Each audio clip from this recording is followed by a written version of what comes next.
오늘 함께 묵상하실 말씀은 지난주에 이어서 이사야 41장 14절부터 20절까지입니다. 버러지 같은 너 야곱아, 너희 이스라엘 사람들아, 두려워하지 말라. 나 여호와가 말하노니 내가 너를 도울 것이라. 내 구속자는 이스라엘의 거룩한 이이니라. 우리는 3주째 우리 앞에 다가오는 두려운 일들에 대하여 하나님의 말씀을 살펴보고 있습니다. 많이 두려우시죠? 많이 걱정하시는 일이 있으시지요? BC 6600년경 이스라엘 백성들에게 가장 두려운 일은 자신들이 고국 땅에서 바벨론으로 포로로 붙잡혀가서 생활해야 한다는 사실이었습니다. 저와 여러분, 오늘의 우리들은 무엇 때문에 많이 두려워하며 걱정하고 계시나요? 그것이 여러분들을 얼마나 두렵게 하고 걱정이 되게 하나요? 또 지난 한 주간 동안 그 두려움을 어떻게 처리하면서 생활하셨나요? 두렵기는 한데 거기에 매여서 헤어나오지를 못하고 여전히 사로잡혀 살아가고 있지는 않나요? 거기서 벗어나고 싶은데, 이성은 벗어나고 싶은데 나도 모르게 내 몸과 마음이 끌려가 버리는 거예요.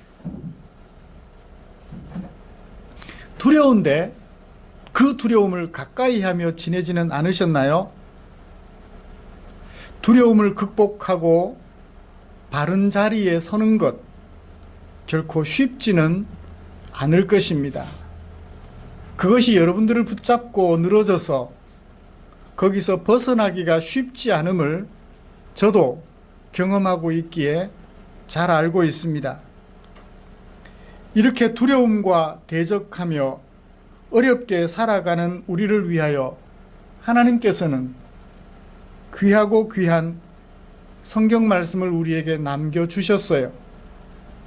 오늘은 그 중에 이사야 41장 14절부터 20절까지 말씀을 살펴보면서 여전히 두려움에 사로잡혀 힘들어하는 우리에게 하나님께서 주시는 귀한 마음을 찾아보시고 우리 마음 속에 옮겨 두려움을 극복하고 서야 할 그 자리에 설 수 있는 저와 여러분들 되시기를 주님의 이름으로 축복합니다. 먼저 우리가 함께 읽은 본문이 어떻게 구성이 되어 있는지 좀 살펴보고 설교 방향을 여러분들에게 제시해 드리고자 합니다. 중심 문단은 14절입니다. 1절부터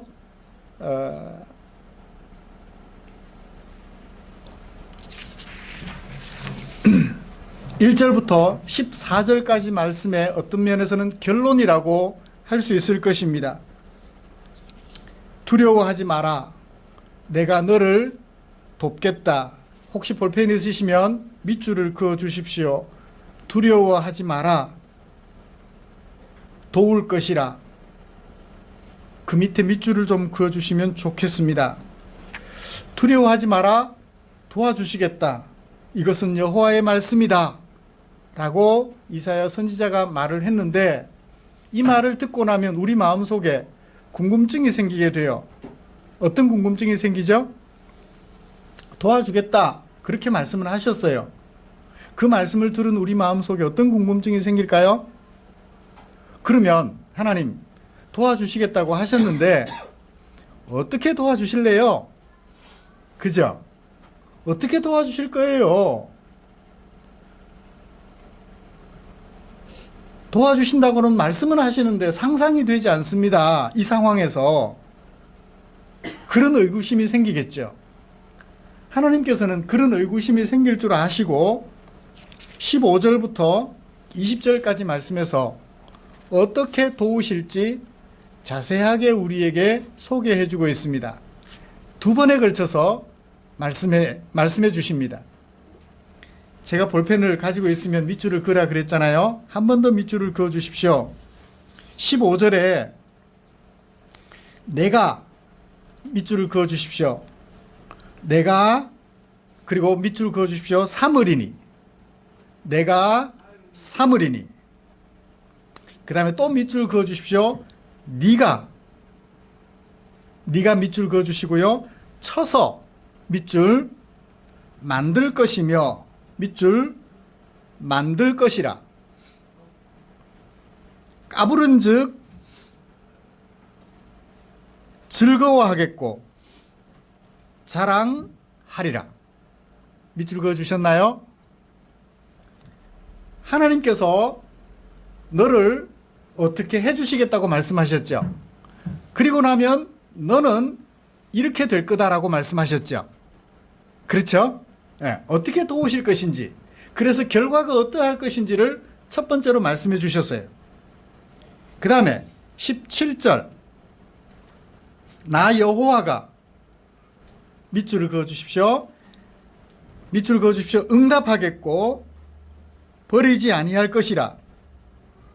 밑줄을 그어주세요. 내가 내며 18절 나게 하며 되게 할 것이며 19절 내가 심고 두리니.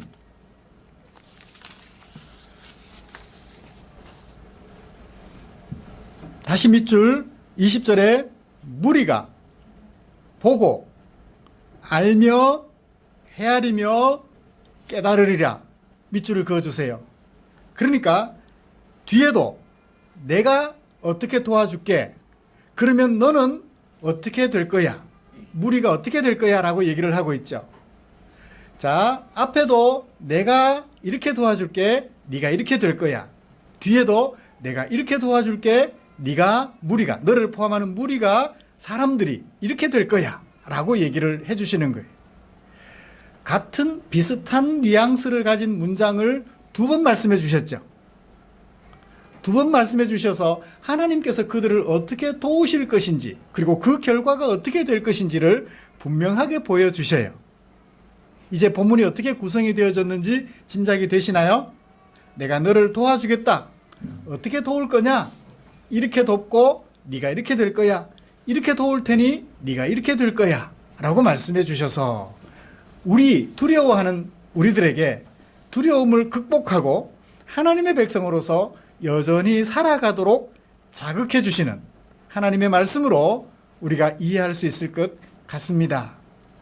줄거리만 대충 잡아도 오늘 설교가 어떻게 진행될지 짐작하시죠?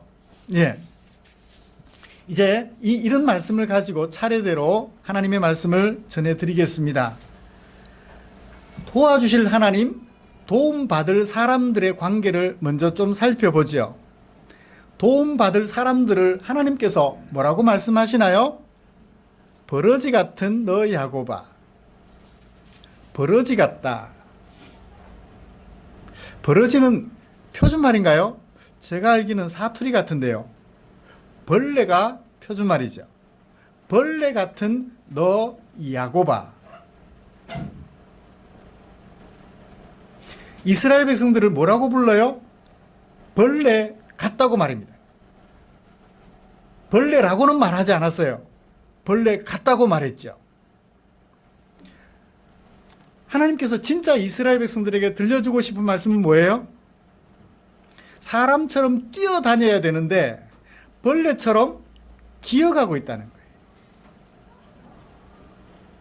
뛰어야 할 그들이 기고 있다는 거예요. 빨리 달려가야 할 그들이 기어서 느릿느릿 가고 있다는 거죠. 왜요? 두려워서. 하나님의 백성으로서 뛰며 춤추어야 할 그들이 땅바닥에 붙어서 꼼짝달싹도 하지 않고 두려움에 사로잡혀서 두려움에 갇혀서 지내고 있는 거예요. 그런 백성들의 모습을 무엇에다 비유했나요? 벌레에다가 비유를 한 거예요. 여러분 그렇죠? 기쁘고 좋은 일들이 반복될 때는 얼굴에 웃음이 가득합니다. 그리고 막 뛰어요. 좋아서 어쩔 줄 모릅니다. 그런데 슬프고 힘들고 어려워 여러분들의 마음속에 두려움을 불러일으키는 그런 상황이 전개가 되면 벌레처럼 땅바닥에 기죠. 그것이 아무 문제가 없을 때 다가온 어려움이면 그래도 이해가 돼요. 내가 잘못해서 당한 어려움일 때 정말 그 모습은 벌레에 비유하여 좋을 것 같아요. 이스라엘 백성들이 바벨론의 포로로 붙잡혀가는 것은 무엇 때문인가요? 포로로가 아니고 포로로 붙잡혀가는 것은 무엇 때문인가요? 죄 때문이에요. 자기들의 잘못 때문이었어요. 내 잘못 때문에 당한 환난임에도 불구하고 그들은 기가 죽어서 두려워서 꼼짝달싹 못하고 있는 거예요. 거기서 헤어나와야 되는 줄 알면서도 헤어나오지 못하고 살아가다가 당하는 어려움이었던 거예요.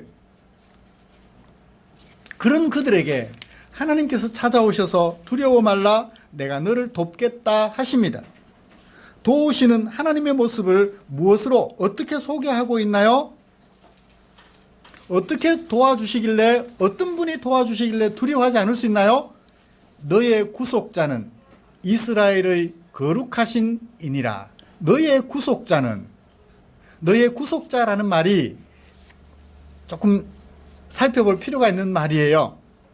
너의 구속자, 내 구속자라는 말은 어떤 뜻인가 하면 하나님께서 이스라엘 백성들에게 사회생활을 하면서 살아갈 때 힘든 일을 경험할 것을 아시고 들려주신 말씀이 있으세요. 항상 넉넉하게 살면 좋은데 경우에 따라서 또 능력에 따라서 가난해질 때가 있어요. 그러면 어떻게 해요? 내게 할당된 땅을 처분해서 그걸로라도 우선 살아야 돼요. 땅을 팔고 나면 농사지을 땅이 없잖아요. 그러면 어떻게 해요? 가까운 친척이 그것을 물러주는 역할을 해요. 그 가까운 친척이 가난하여 자기 땅을 팔아버린 그 사람을 대신해서 땅을 사주고 그래서 계속해서 농사를 지을 수 있도록 도와줘요. 이 하나님의 법에는 어떤 의미가 담겨 있나요? 백성들 가운데 가난은 가까운 친척들이 감당하라, 구속해주라, 도와주라는 얘기예요. 그래서 가난에서 벗어나서 정상적인 생활을 할 수 있도록 도와주라는 얘기죠. 가까운 친척이 그 의무를 포기하면 조금 더 먼 친척이 물러줘요. 룻기서에 나오는 고엘이라는 것이 바로 그런 의미예요. 여기 구속자라는 말도 가알이라고 하는데 고엘과 동사 명사 차이예요. 그래요. 너를 그 고통에서 건져줄 자는 이스라엘의 거룩하신 이이니 너희가 포로로 붙잡혀가는 그 두려운 현실 앞에서 걱정하지 말고 염려하지 마라. 내가 도와줄게 라는 얘기. 룻기서에 나오는 가까운 친척은 어떻게 했나요? 그 구속자의 역할을 포기를 했어요. 조금 먼 보아스라는 사람이 그 역할을 감당해 주어 룻과 시어머니 나오미로 하여금 행복하게 살아갈 수 있도록 도와줬죠. 그래요. 이 하나님께서 누구도 도와주지 않고 도와주기 싫고 그래서 거절하는 이스라엘 백성들을 하나님께서 거룩하신 하나님께서 그들을 도와주실 것이다 라고 말씀하시며 두려워하지 말라고 말씀하세요. 사랑하는 성도 여러분, 이 세상이 여러분들이 어려움에 사로잡혔을 때 도와주려 하셨던가요? 여러분들을 구속해 주셨던가요? 여러분들이 좋을 때는 친구가 많아요. 그런데 힘들고 어려운 상황이 생기고 나면 친구였던 그들이 오늘은 남이 돼 있어요. 친구는 친구의 어려움에 대하여 눈을 뜨고 살펴보지만 남은 이웃의 어려움에 대하여 눈을 감아버립니다. 그건 그 집 일이야. 우리 집 일이 아니야. 나만 아니면 돼. 이게 남이에요. 근데 하나님께서 어떻게 하십니까? 너를 구속해 주겠다고 말씀하십니다. 내 가족, 친지, 일가는 다 나를 버릴지라도 하나님께서는 결코 여러분들을 버리지 않으시며 이스라엘 백성들을 버리지 않으셨듯이 저와 여러분 우리를 버리지 않으시며 도와주시겠다고 말씀하십니다. 그래서 그 두려운 상황을 극복할 수 있게 해주겠다고 말씀하십니다. 어떠세요, 하나님? 하나님이 좋아 보이시나요? 그래요. 우리 하나님은 그 어떤 경우라도 우리가 감당할 수 없는 그 어떤 어려움에서도 우리를 결코 버리지 않으시고 우리를 도와주시는 구속자가 되어 주시겠다고 말씀을 하셔요. 그렇죠? 좀 도와줘. 나 힘들어요. 대부분 그러죠? 좀 도와줘. 나 힘들어. 너만 힘든 게 아니라 나도 힘들어. 도와줄 수 없어. 구속자가 되어줄 수 없어 라고 얘기를 해요. 근데 우리 하나님은요, 우리가 도움을 청할 때 하나님은 한 번도 도와줄 수 없어 라고 말씀하지 않으셔요. 당신의 독생자 예수 그리스도까지 보내주셔서 십자가에 못 박혀 죽게 하심으로 죽음의 고통에서 우리를 건져주시는 하나님이십니다. 자기 생명을 바쳐 사랑해 주신 하나님께서 다른 무엇을 도와주지 않으시겠습니까? 이런 도우시는 하나님, 이스라엘 백성들의 마음속에 과연 그 하나님이 어떻게 도우실까? 말만 돕는다 해놓고 실제로 돕지 못하시는 것은 아닐까? 궁금증이 생길 수 있어요. 하나님께서 궁금증이 생기며 신뢰하지 못하는 그들에게 어떻게 도와주실지 분명하게 두 번에 걸쳐서 말씀해 주십니다. 첫 번째, 내가 너를 삼으리니. 무엇으로 삼아요? 이가 날카로운 새 타작기로 삼겠다. 뭔가 그 속에 신묘막측한 의미가 담겨 있는 것 같아요. 이런 거를 은유법이라 그러죠. 그 속에 본래 뜻을 숨겨놓은 거예요. 이가 날카로운 새 타작기로 삼으시겠다고요? 타작기 그러면 느낌이 어때요? 좀 센 것 같아요, 그죠? 곡식을 털어서 알곡과 쭉정이를 구분해주는 타작기. 뭔가 중요한 역할을 하는 그런 상황으로 만들어주시겠다 하는 것 같습니다. 어떻게 되어가는 그들에게 포로로 붙잡혀 가서 그것 때문에 두려워하고 약하고 한없이 약해진 그들이 오히려 세상을 타작하는 타작기로 하나님께서 만들어주시겠다고 말씀하십니다.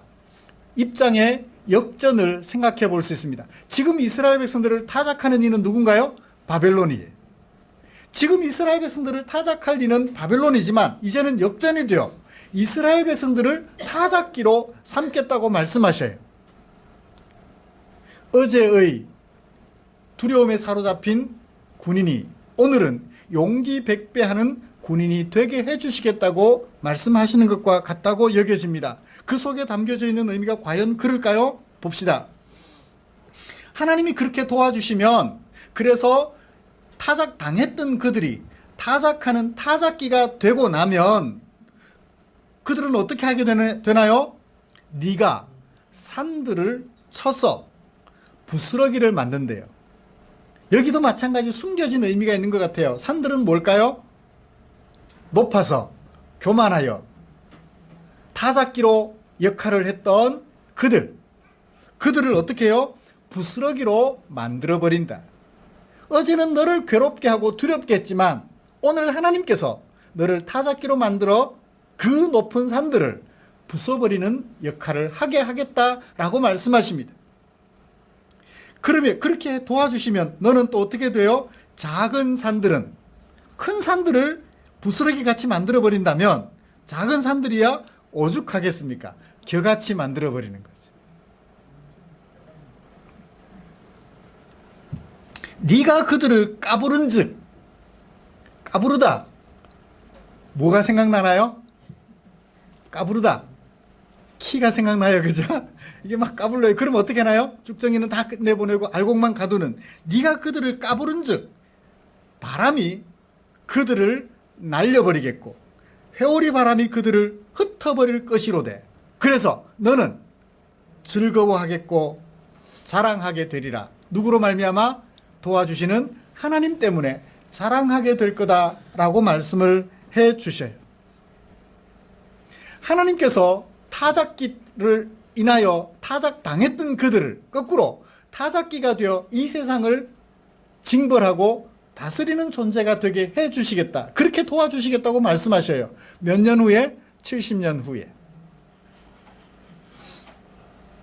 70년 동안 네가 죄를 깨닫고 하나님의 백성으로서 제자리에 서기만 하면 너가 오히려 타작기가 되어서 이 세상을 호령하게 될 거다라고 말씀해 주시는 거예요. 이 말씀을 들으니까 얼른 생각이 나요. 십자군 원정을 생각해 보십시오. 이슬람 종교가 예루살렘을 점령하고 있었죠. 그리스, 로마, 기독교인들이 저 예루살렘 성지를 회복해야 되겠다고 십자군 원정대를 조직합니다. 십자군 원정대에 참여하거나 경비를 부담하면 죄를 용서받고 연옥에 있는 영혼들이 천국으로 갈 수 있다. 부모도 그렇게 보낼 수 있고 자신도 천국으로 갈 수 있다. 모여라. 십자군을 조직해서 어떻게 하나요? 이슬람 정복하기 위해서 전쟁을 시작합니다. 동쪽으로. 힘으로 정벌하는 거예요. 여기 타작기로 삼아서 그렇게 하겠다는 말씀이 그런 의미인가요? 문자적으로 보면 비슷한 것 같은데 그건 아니에요. 힘으로 남을 정복하는 그런 사람이 되게 하겠다고 말씀하신 것이 아니에요. 예수님께서는 이 땅에 오셔서 우리에게 세상을 무엇으로 정복하라고 하셨나요? 사랑으로 정복하라 하셨어요. 사랑으로. 내 원수를 사랑하라, 사랑으로 원수를 정복하라고 말씀하셨어요. 오리를 가자 하면 심리를 가주라는 거예요. 겉옷 달라 하면 속옷까지 주라는 거예요. 왼쪽 뺨을 때리면 오른쪽 뺨도 돌려대 주라는 거예요. 그래서 네가 속이 시원하다면 당해주라는 거예요. 사랑으로 그 모든 것을 품으라는 것입니다. 네가 살 궁리 하지 말고 너를 살게 하는 궁리를 하라고 말씀해 주십니다. 세상의 큰 자는 대접받는 자지만 하나님 나라에서의 큰 자는 대접하는 자라고 말씀해 주십니다. 하나님 나라에 합당한 자는 사랑받는 자가 아니라 사랑하는 자라고 말씀해 주십니다. 사랑으로 세상을 정복하라고 말씀해 주십니다. 이제 새 타작기가 된 이스라엘 백성들은 세상을 어떻게 해야 되나요? 사랑으로 정복해야 되겠죠. 그들은 힘으로 우리를 정복하여 괴롭게 했지만, 두렵게 했지만, 우리는 거꾸로 하나님의 백성으로서 이제 사랑으로 그들을 정복해서 그들을 감동시키는 사람으로 삼아주시겠다고 말씀을 해주셨습니다. 진정 이기는 자는 어떤 자? 힘으로 그를 죽이는 자가 아니라 사랑으로 그들을 감동시키는 자예요. 나치가 체코슬로바키아에 침입을 해서 사람들을 막 죽일 때 그 체코슬로바키아에서 은행원으로 일하던 29살 묵은 어떤 남성이 그 죽어가는 아이들을 보다 못해 하나씩 이름과 상황과 사진을 찍어서 노트에 정리를 하고 자기 돈을 들여 영국으로 빼돌리기 시작했어요. 669명을 자기 돈을 들여서 그 아이들을 영국으로 빼돌려 죽을 아이들을 살게 해 주었습니다. 그리고 얼마 있다가 약 200명 넘는 아이들이 살릴 수 있는 기회가 있었는데 어떻게 할 수가 없어서 아이들이 전부 죽고 말았어요. 수십 년의 세월이 지났습니다. 2015년도 96세에 그 29살이었던 청년이 돌아가셨는데요. 어느 날 미국 방송에서 그 할아버지를 모시고 방송을 진행 중에 있었습니다. 그 할아버지가 살려주었던 669명 중에 현재 살아있고 연락이 되는 사람들을 전부 모아서 방청객으로 앉혀놓고 그 할아버지는 자기가 왜 그 자리에 있는지도 모른 채 돌아봅니다. 한참 얘기를 하다가 그 할아버지의 모습 얘기를 쭉 들려주죠. 그랬더니 감동을 합니다. 그게 드러난 이유는 그의 부인이 그가 남겨둔 일기, 그것을 언론에 공개함으로써 언론이 그것을 두고 볼 수 없다 하여 방송 프로그램으로 만든 것이죠. 그 자리에 앉아있던 모든 사람들이 다 일어났어요. 당신이 그때 살려준 아이들이 이렇게 커서 가정을 이루고 모두 6,000명의 사람들을, 가족들을 이루었습니다. 그 할아버지의 눈에 눈물이 뚝뚝 떨어지더라고요. 독일은 힘으로 세상을 정벌하려 했지만 그 29살 청년은 사랑으로 그 위기에 처한 아이들을 자기 돈 들여 살려주었던 것입니다. 그 마음속에 하나님의 마음이 있지 않았을까라는 생각을 합니다. 결국 이들이 자라서 그 할아버지에게 감사하며 사는데 그 할아버지에게 대한 고마움만 있을까요? 아닐 것입니다. 그렇게 살아난 것을 생각하며 또 다른 사람들을 살려주는 사람으로 생활하지 않았을까라고 생각해 봅니다. 사랑하는 성도 여러분, 우리가 두렵고 떨리나요? 하나님께서 우리를 도우실 것입니다. 그래서 거꾸로 사랑으로 그 모든 사람들을 보듬어주는 하나님의 용사로, 하나님의 군사로 서게 해 주실 것이라고 말씀하신 이 말씀을 마음속에 기억해 주시기를 간절히 소원합니다. 하나님께서 또 어떻게 도우신다고 말씀하셨나요? 17절, 가련하고 가난한 자가, 여기 가련하고 가난한 자는 어떤 사람을 말할까요? 벌레 같은 야곱을 말합니다. 하나님의 백성들을 말하죠. 너희가 가련하고 가난하여 두려움 속에 사로잡혀 있는 그들을 가련하고 가난한 자라고 말을 합니다. 그들이 물을 구하되 물이 없어서 갈증으로 혀가 마를 때, 두려움 속에 사로잡혀 있는 그들, 혀가 바짝바짝 마른다라고 우리가 표현들 하잖아요. 그렇게 여전히 하나님께서도 말씀하십니다. 그들이 혀가 바짝바짝 마를 때, 어떻게, 무엇 때문에? 두려움 때문에. 바벨론의 포로로 붙잡혀 가서 어떻게 살지? 비록 우리가 죄를 짓긴 했지만 그곳에 가서 어떻게 살지? 두려워하는 그들에게 하나님께서 말씀하십니다. 나 여호와가 너희들에게 응답하겠고. 여러분, 혀가 바짝바짝 마르는 상태 경험해 보셨나요? 제가 표현을 비유적으로 했습니다. 혀가 바짝바짝 마르는 상태, 마르는 것과 같은 상태, 그런 상황들.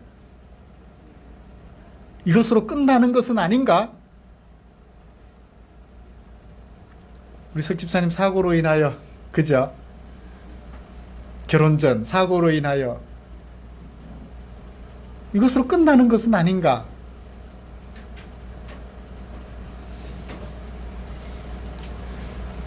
그때 하나님께서 그 혀가 바짝바짝 마르는 상황 속에서 부르짖을 때 하나님께서는 그 부르짖음을 무시하지 않으시고 어떻게 하시겠다고요? 응답하겠고 버리지 아니할 것이라. 그 어려운, 그래서 그냥 버렸으면 좋았을 그들을 결코 버리지 않겠다고 말씀하십니다. 하나님께서 어떻게 하겠다고 말씀하시나요? 계속해서요. 18절과 19절. 내가 헐벗은 산에 강을 내고 골짜기 가운데 샘이 나게 하고 광야로 하여금 못이 되게 하고 마른 땅으로 하여금 샘 근원이 되게 할 거다. 웃기는 소리 하고 있어요. 그죠? 그런 일이 가능해요? 어떻게 가능해요? 불가능하죠. 하나님은 가능하실까요? 아니, 하나님도 불가능하실 것 같아요. 반신반의하는 사람들을 위해서 19절을 말씀해 주세요. 19절을 보세요. 18절과 19절의 관계가 증명이 됩니다. 내가 광야에는 백향목과 시띠나무와 화석류와 들감람나무 심고 사막에는 잣나무, 소나무, 황량목을 함께 두리니. 그래서 어떻게 해요? 헐벗은 산들이 강이 되고 골짜기가 샘이 되고 광야가 못이 되고 마른 땅이 샘 근원이 되는 거죠. 숲이 있으면 뭐가 생겨요? 물이 생기죠. 하나님은 단시간에 기적을 일으켜서 광야에 물을 내고 끝내는 것이 아니라 아예 그 전체 주변을 숲으로 만들어서 내내 세세토록 샘물을 공급해 주시겠다고 말씀해 주고 계시는 것입니다. 너희들이 혀가 바짝바짝 마르는 것과 같은 상황에서 부르짖을 때 하나님께서 그 부르짖음에 응답해 주시고 무시하지 않고 영원히 샘이 나게 하여 마른 목 축여주겠다라고 말씀하시며 내가 이렇게 도와줄게 라고 말씀하십니다. 그렇게 도와주면 어떻게 돼요? 20절 무리가 보고 무엇을 보고 하나님이 행하신 놀라운 이적 광야였던 그곳이 산이 되고 숲이 되고 그래서 영원토록 그곳에서 샘이 나게 하실 때 그것을 보고 무리가 그것을 보고 뭐라고 무엇을 알아요? 이것은 하나님의 손이 지으신 것이고 이스라엘의 거룩하신 이가 이 모든 것들을 창조하셨다는 사실을 알게 될 거야. 사람으로서는 할 수 없는 일이니까 이 일은 하나님이 하셨다는 것을 사람들이 알게 될 거고 사람들이 함께 헤아리며 그때서야 깨닫게 될 거야. 이런 내가 너를 이렇게 도와줄게 라고 말씀하시며 두려워하지 말라고 말씀하십니다. 바벨론의 포로로 붙잡혀 가서 사는 것에 대하여 두려워하지 말래요. 두려워하지 않고 붙잡혀 갔던 다니엘 어떻게 했나요?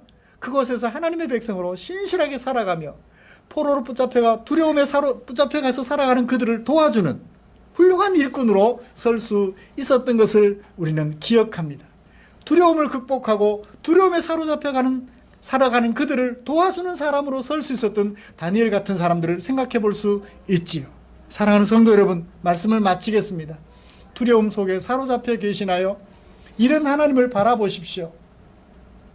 오히려 사랑으로 세상을 정복하는 하나님의 백성으로 나를 세워주시며 내가 혀가 바짝바짝 마르는 것 같은 상황에 처했을 때 하나님께서 샘물을 나게 하시는데 한 번만 샘물을 나게 하시는 것이 아니라 영원토록 샘물을 나게 하셔서 내 목을 축여주시며 나를 도와주시겠다고 말씀하시니 이 하나님 의지하여 두려움을 극복해내고 오히려 두려움에 사로잡혀 살아가는 그들을 도와줌으로 두려움에서 헤어나오도록 해주는 능력 있는 주의 백성들 되시기를 주님의 이름으로 축복합니다. 기도드리겠습니다. 하나님 아버지 고맙습니다. 우리를 사랑해 주시고 주의 백성 삼으신 것도 모자라 이렇게 늘 우리와 함께 하시며 도와주시겠다고 말씀하십니다. 하나님의 백성으로 세상을 살아가는 것 힘들고 어려울 것입니다. 하나님의 백성으로 산다고 늘 평탄하지 않을 것입니다. 두렵고 어려운 일들이 다가올 때 주여 이 도우시는 주님을 바라보며 우리를 타작하는 세상이 도우시는 하나님 앞에서 아무것도 아니며 진정한 타작기가 되어 세상을 사랑으로 정복하게 될 것을 바라보며 우리를 도와주시겠다는 이 하나님을 바라보면서 두려움을 극복해내는 믿음의 종들 되게 하여 주시옵소서. 예수님의 이름으로 기도드리옵나이다. 아멘.